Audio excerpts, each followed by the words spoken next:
I want to thank everybody for taking some time out of your day today to come learn about cybersecurity and compliance with us. My name is Alyssa Parento. I'll be hosting the session today. My colleague Matt will be presenting to you, and I'll be spending most of my time kind of lurking in the question chat. A little about me. I'm a senior cybersecurity analyst and advisor here with Field Effect. I spent most of my career at the Communication Security Establishment, which is the Canadian version of the NSA. There, I performed a bunch of different cybersecurity related functions. Some I can talk about, some I can't.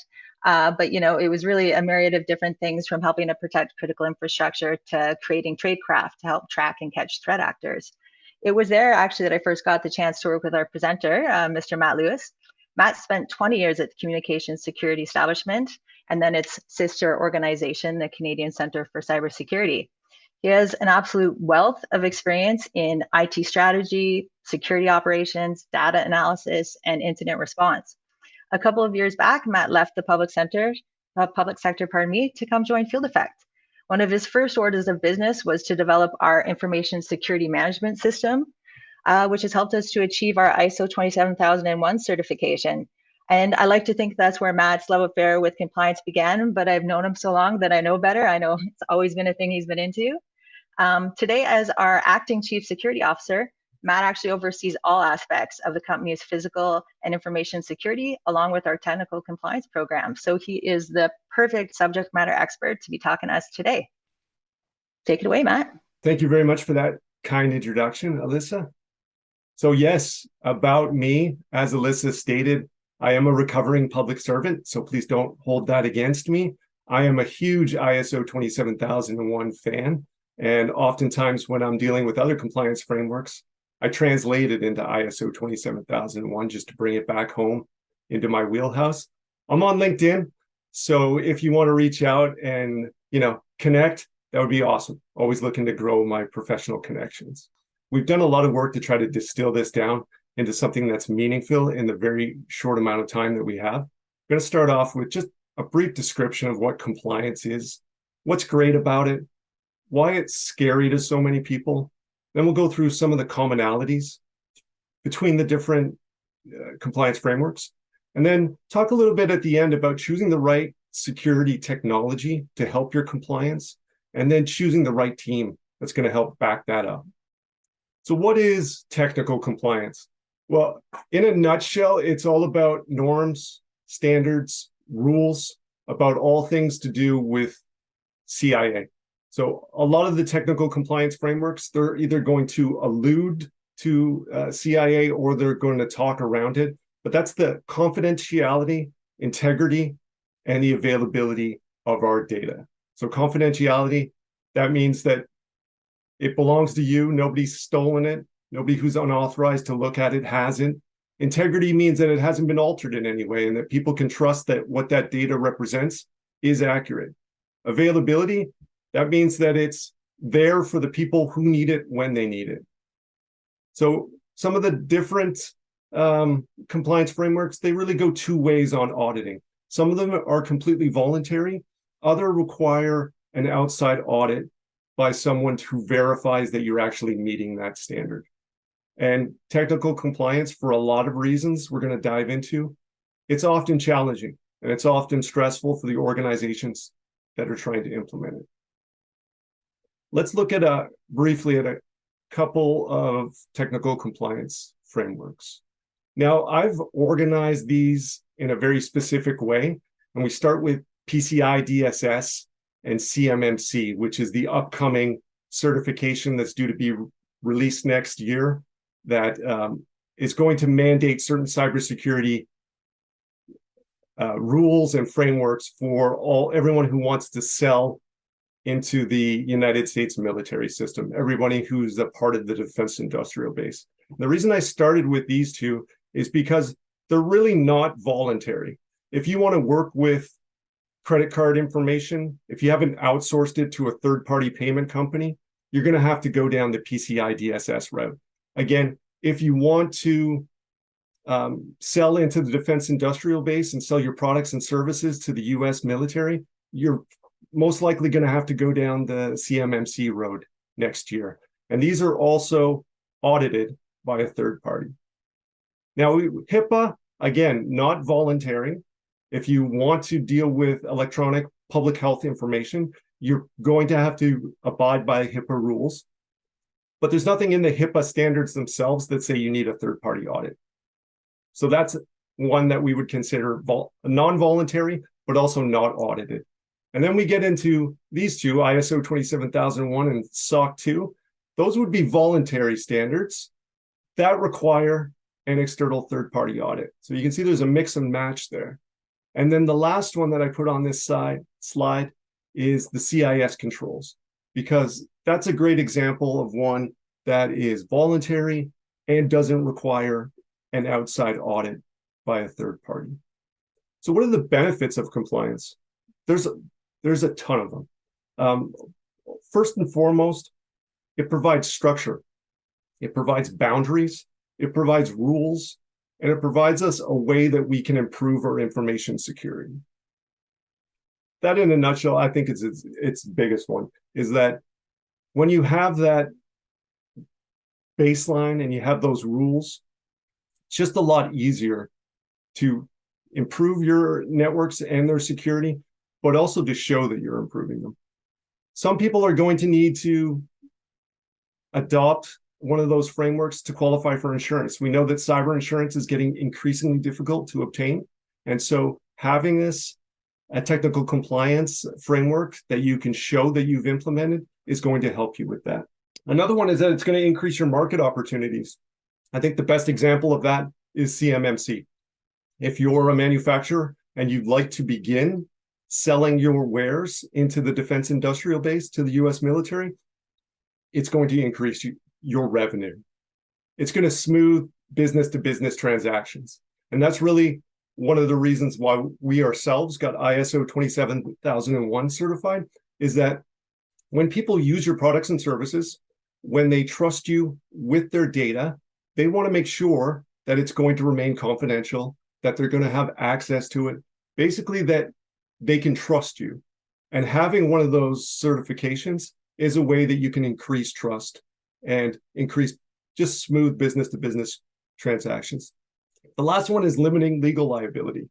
If worse was to come to worse, and the data that you and your organization have that belongs to somebody else is stolen or it's ransomed, you can show your technical compliance frameworks to show that you did everything possible to prevent that from happening, that you weren't negligent in any way. So it can provide peace of mind and hopefully limit your legal liability. Hey, Matt, we've actually got a great question here. Yeah. One of our viewers was wondering, does the cybersecurity maturity model certification apply as well when selling to the Canadian Armed Forces? Yeah, no, it doesn't. It doesn't. But there's a lot of Canadian companies that are going to have to go down the CMC route because our military defense industrial base are very linked. So oftentimes Canadian manufacturers who are selling into our military are also trying to sell into the US military. And there's a very real chance that our government, the Canadian government, will adopt something similar to that in the future. So why is compliance scary? There's a lot of reasons. The first one is that it's often a big lift. When you first look at any technical compliance framework and what you're currently doing, you're going to see a lot of areas where you need to improve, and probably a lot of areas where currently you're not doing anything at all. So it can be scary at first when you have that first look at them. There's financial implications, and that could be both ways.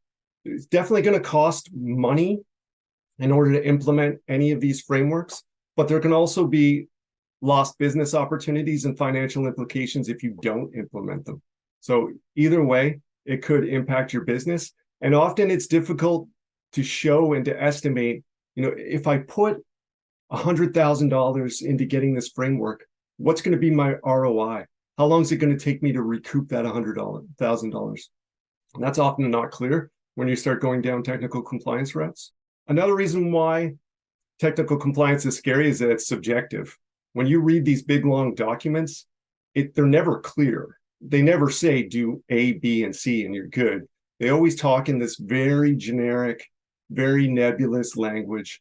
And that's because the standards have to apply to all different types of networks, all different types of companies. So they can't be specific.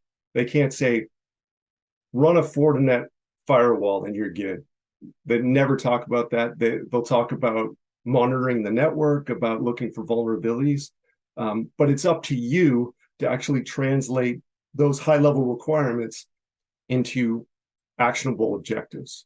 Last one is there's a loss of control, especially with the audited frameworks. So you can do everything you can, and you can think that you're meeting that control or that requirement. But at the end of the day, the only person that matters, the only person's opinion that matters is the auditor. So there is a feeling like I've done everything I can, but I'm not in complete control of this thing. So how to choose which technical compliance framework is right for your business? The first thing I'm going to say is sometimes it's obvious, and I'll go back to HIPAA, CMMC. If you're dealing with health records in the United States, you're going to have to comply with HIPAA. If you want to sell your wares to the US military, CMMC. So in that regard, it's going to be obvious for some people.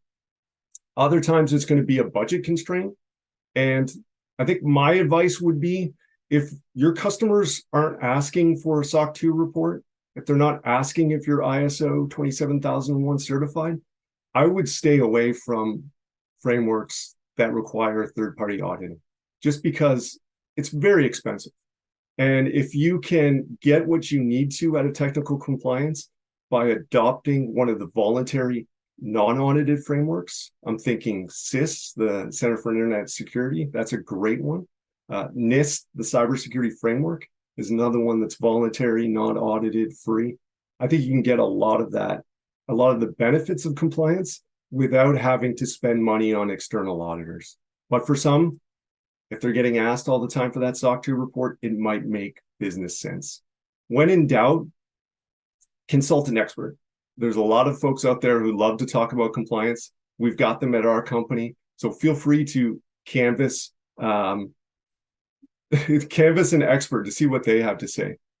And the last thing I'll say is that the first one's going to be your most difficult. And that's because there's so many commonalities between these different frameworks. Like, for instance, most people say there's an 85 to 90% overlap between getting a SOC 2 Type 2 report and being ISO 27001 certified.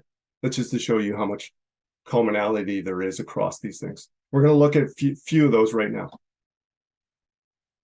The first one is endpoint monitoring.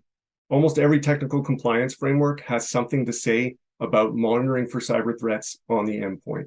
And that could be through antivirus software or through something a little bit more sophisticated, like an EDR or an MDR, like Field Effects Covalence.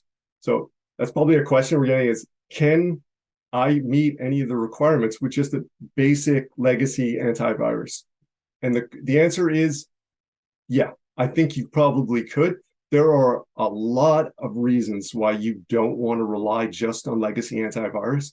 But if you're just want to meet the bare minimum requirements of any of these technical compliance frameworks, you can probably get away with it. As long as you're showing, just like everything else, that you're running it on all your systems, that it's regularly updated, and that it's capable of detecting known threats. The next one is vulnerability monitoring. And that's where it's going to be difficult to do with just a legacy antivirus, because most of the compliance frameworks, the language that they use, often you'll see continuous. That means it should be happening all the time. You should be looking for threats on your networks, not just threats, but vulnerabilities. So unpatched software, legacy software, things like that. And that you're incorporating threat intelligence. So that's a big part of a lot of frameworks. And what they mean by that is that you have a team, or you have outsourced a team that is constantly scanning for new vulnerabilities. They're looking at all of the product notifications coming out of all the different vendors, and they're taking that information and they're looking for these new threats on your network. Very difficult for somebody to do in-house unless you're one of the largest enterprise organizations. And the last thing that they're looking for, generally speaking, from vulnerability language, is that you have a policy. that there's something that they can look to that shows how your organization both monitors and addresses vulnerabilities within a specific time frame. Nothing crazy there. Network monitoring. I wouldn't say that this is ubiquitous across all technical compliance frameworks, but there are a lot that either call it out directly or kind of mention it tangentially. PCI, DSS, and HIPAA are ones. And what they're looking for there is traffic monitoring, that you're looking at your network traffic and using that to feed into your vulnerability analysis. That's another way that you can spot issues on your network. I guess a common question might be, can I get away with just a legacy firewall to meet the network monitoring, or maybe a next generation firewall? I would say that it really depends on that hardware and how you're using it. But I think in order to check that box confidently for a voluntary standard or to meet an auditor's third-party scrutiny, you're going to want to show that it's just not there doing its thing, that it's actually part of a larger ecosystem. So that somebody's looking at the logs, that the alerts from that firewall are being triaged. It's not just a question of plugging it in and forgetting about it. They're going to want to see more than that. And you're probably going to want to have more than that to confidently check that box. Hi, Matt. We did have a question come up about specifically about the Field Effect endpoint agent. They were wondering if it satisfies the compliance for having antivirus on endpoints. That's a great question. I think it does. I think when you read the language for a lot of technical compliance frameworks, that we do fit the bill by itself, but our product integrates so well and it complements what Microsoft is doing with their antivirus so well that I would recommend you run both. I mean, that's just mine. If you're getting the Microsoft antivirus for free, I would run both of them in tandem, because they really provide that 1-2 knockout punch against malware. Cloud monitoring. So this is kind of like the new kid on the block. Just to give you an idea, the 2013 version of the ISO standard, it didn't mention cloud at all. And the new 2022 version, it has over 100 mentions of the word cloud and cloud monitoring in it. So it's definitely the new kid on the block. And what they're looking for is a lot like network monitoring. We know that the cloud, although it has huge business opportunities, also presents threats. So they're going to be looking for continuous monitoring, evidence that you're producing alerts when cloud security incidents happen, and also that your organization has the ability to detect and react to incidents that occur in the cloud. Logging. This is a good one, because almost every technical compliance framework talks about logging. And the reason is they want an audit trail, something that an auditor can go back to, or that your organization can go back to if there's an issue with confidentiality, integrity, availability. It all matters. Most of them are going to be looking for anomaly detection, that you actually have the capability to use those logs, that there's access controls. This is a huge one. And what it means is we generally can't keep those logs just on the server or the workstation itself, that we want to, as rapidly as possible, move them off of that device where they can be altered into a place where very few people have access to them. Last one is retention, that they're kept for a certain amount of period. And the time that they have to be kept really depends on the standard. Some of them don't mention a time frame at all. Some of them have very, very rigid requirements that say you have to keep this for 4 years or 5 years or 6 years. So it's important to look at the logging retention. If there is no specific mention, what the auditors are probably going to be looking for is that you have a logging and auditing policy where you state it and that you're abiding by it. And that's a great segue into something that technology can't help necessarily, but every single compliance framework is going to talk about policies. And they are a completely necessary evil when it comes to technical compliance, because without that, there's no audit criteria. So what I mean by that is, let's look at the logging example again. If I'm an auditor and I come into your network and I see that some servers are retaining logs for a year, some for 2 years, some for 3 years. How do I know as an auditor what's correct, which one's correct, or maybe none of them are correct? I would have to look at your logging policy to what you've stated you're going to do. So when you have those policies, you now have audit criteria. You have a baseline that states what your organization believes in and how you're going to run things. If technical compliance framework mentions policies, they're likely also going to mention updating them and looking at them once in a while. It's not enough just to write an audit policy or a logging policy once and then put it on the shelf and let it collect dust for 10 years. You need to constantly use it and show that it's part of your security and compliance ecosystem. I wrote all the policies for Field Effect, so if you're writing one right now, I feel for you. Physical security. This is another one that's nearly ubiquitous across all frameworks. And the reason is pretty obvious. Like, it doesn't matter how good your network security is. If you're running Covalence, if you have the latest and greatest, if I can just walk into your data center and steal a server, or just walk into your place of business and walk out with the CEO's laptop, that's not going to help you the confidentiality of your data.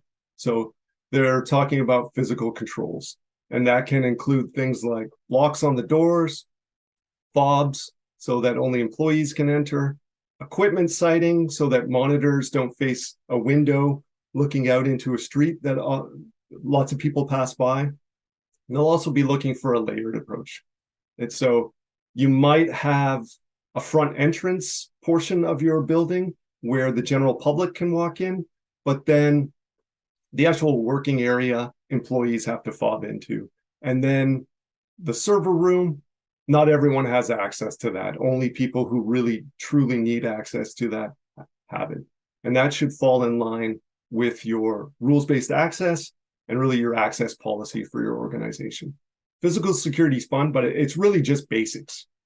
So with all that in mind and all of those commonalities there, let's just think about for a second what the right solution would be for an organization from a technology perspective to meet those compliance goals. So firstly, I'm thinking it would have holistic security coverage, that it would help check the boxes on endpoint, network, and cloud, that it would have the ability to do vulnerability detection, log retention, that it would provide insights into compliance, that it would help you spot gaps in your compliance program, and that it would be backed by a great team. Luckily, I think there is a solution like that, and it's Field Effect's Covalence. Let's start with holistic monitoring. As soon as you install Covalence and start getting our proprietary brand of reporting, that's actions, reporting, observations, AROs, but you're immediately going to see that we're protecting your network at the host, at the network, and at the cloud. And you're going to have that evidence to show an external third-party auditor if you go down that road. These are just a few examples of our ARO reporting. The next thing is vulnerability detection. So part of what makes Covalence so unique is that not only are we protecting you from malware, but we're also spotting vulnerabilities at the cloud, network, and host 24/7 on a continuous basis. Not only that, we have a threat intelligence team that is looking at all of those vendor notifications, every new CVE that comes out that has, a CVSS score of over 5, and they are assessing it to make sure that none of our clients are impacted by it, so we can rapidly report it out to you. We also have the endpoint and the endpoint window where you can go into any one of your hosts and see what vulnerabilities we're currently detecting on it. So this is pretty much exactly what auditors and what those frameworks want to see. They want to see it's continuous, that it is seeded by that threat intelligence, and that you have evidence that you're dealing with it. And we don't help you deal with it. You should go through your change management program for that, but we definitely help you with spotting it. Log retention. So this is a new feature for Covalence. It's cloud-based. That means that if there's a retention period of over 90 days, we are going to be securely transitioning your logs from your network into our cloud environment where they're going to remain safe. You can trust us. It is part of our ISO 27001 information security management. So I'm on the case of making sure that nobody else can see them and they can't be altered. We have flexible retention as well. That's another great thing about our log retention solution that we're now offering to our customers. You can keep it for 1 year, 4 years, 5 years. Just let us know. And the other thing is that we have a low flat rate. So for most organizations, you are not going to get dinged and nickeled and dimed with every gigabyte of logs that we retain for you. You're going to have one low flat rate, and that's it. The next thing that would make a great technology solution for compliance would be insights. And we're currently working on this. We just released our ISO 27001 version 2022 mapping. And what that means is that every AOR report that you get, if it has a link to the ISO 27001 standard, we're going to tell you about it. And our insights from our compliance team and our virtual CISOs is going to be baked into the reporting you get. It's going to help you prepare for your next audit and to really flag if there's a non-conformity that we've spotted in your ecosystem. If you have any frameworks you'd like to see Covalence analytics mapped to, please get in touch with us. We're always looking to add more to this functionality because we think it's going to be key for our customers moving forward. Spotting gaps, spotting non-conformities. I think this is another one of the reasons why compliance is so scary, is that we're always concerned that an auditor is going to spot something that we didn't know about during an audit. That's the worst fear of a GRC team. Luckily with Covalence, we're going to spot that for you way in advance so you can tackle it. If it's an end-of-life operating system, if our network sensor has spotted weak encryption or deprecated protocols on your network, we're going to allow you to tackle that well in advance so you can go into that next audit with confidence. And let's just talk for a second about what I mean by the right team, the team backing up that technology solution. First off, I think they would have a lot of compliance knowledge. Obviously, they would know their stuff when it came to compliance, but they would also have a good technical understanding. So they'd be able to translate those compliance requirements into boots on the ground advice on how to implement it. They would need great communication skills because having all that knowledge doesn't mean anything if you can't articulately describe how to get to where you need to. And the last one would be humility. Compliance, it's all about humility. I don't know anybody, I've never met anybody in my professional travels who can quote chapter and verse on every single technical compliance. We're all learning all the time. And most compliance frameworks are all about being humble and kind of trying to get constant improvement in your network security. With that said, that's exactly what we're hoping to provide at Field Effect, is not only a great managed detection and response service, but we want to be there for you in your compliance journey. So we want to provide help and advice. If you need a policy written, reach out to us. If you need help with your audit, we're more than willing to jump in. We're more than willing to help you find an external auditor that understands Covalence and what it brings to the table and how it checks those boxes. So my message here is that we're here to help. We love talking about compliance, so feel free to reach out to us. Thanks for attending today. We'll get to the questions right now, but one more thing. If you head to our website right now, we have a new section on compliance, and part of that is you'll be able to download some mapping documents that show how Covalence meets the requirements for specific standards like HIPAA, like ISO 27001, like PCI DSS. So feel free to go to the website, check those out, and let us know if you have any questions. So we do have a couple of questions here, Matt. They're a bit more specific, so I just kind of saved them off to the end. One of the attendees noted that some companies are saying that DoD is asking for CMMC for indirect suppliers, and that they're already losing contracts because to sell next year, you need to close the deal today. Do you know how truthful this information is? Do you have any sense? Like, are you hearing similar things? Yeah, my understanding with CMMC is that final rulemaking isn't going to be completed next year and until next year sometime, and that it wouldn't be written into contracts until 2025. See, I would be surprised to see that people are losing business already because really the three PALs, the auditing firms, really aren't doing third-party audits yet for CMMC unless you've gotten into the special program. So I'm actually really surprised to hear that. I thought we were all kind of in hurry up and wait mode when it came to CMMC, but I know it's something that people are concerned about. Yeah, no, for sure. But it's good just to touch base and figure out what, like, if we're hearing the, similar whisperings on the vine. Okay, couple more. For PCI, if you accept, store, process, or transmit credit card information, should you adhere to some level of compliance? Oh, absolutely. Yeah. I mean, that's basically what PCI DSS is in a nutshell, saying that if you want to take payment information, if you want to store that, I would think even if you don't need PCI DSS, if you're handling that kind of information, you definitely want to make sure that you're not exposing yourself to legal liability, that you're going to want to point to implementing one of these voluntary frameworks. No, for sure. I'm seeing a couple of questions about the Covalence, like the mapping series that we mentioned. And I do want to mention that we will send an email follow-up, and everybody's going to get a copy of this recording. And we'll give you the compliance paper as well on top of that. There was a question about, do we map to CMMC and NIST 800-171? Yeah. One of the ones we completed, definitely to support our customers who are going to have to obtain CMMC level 2. We did one for NIST 800-171.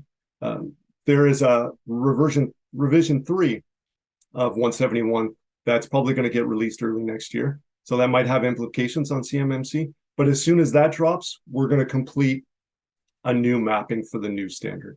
That was great. Thanks, Matt.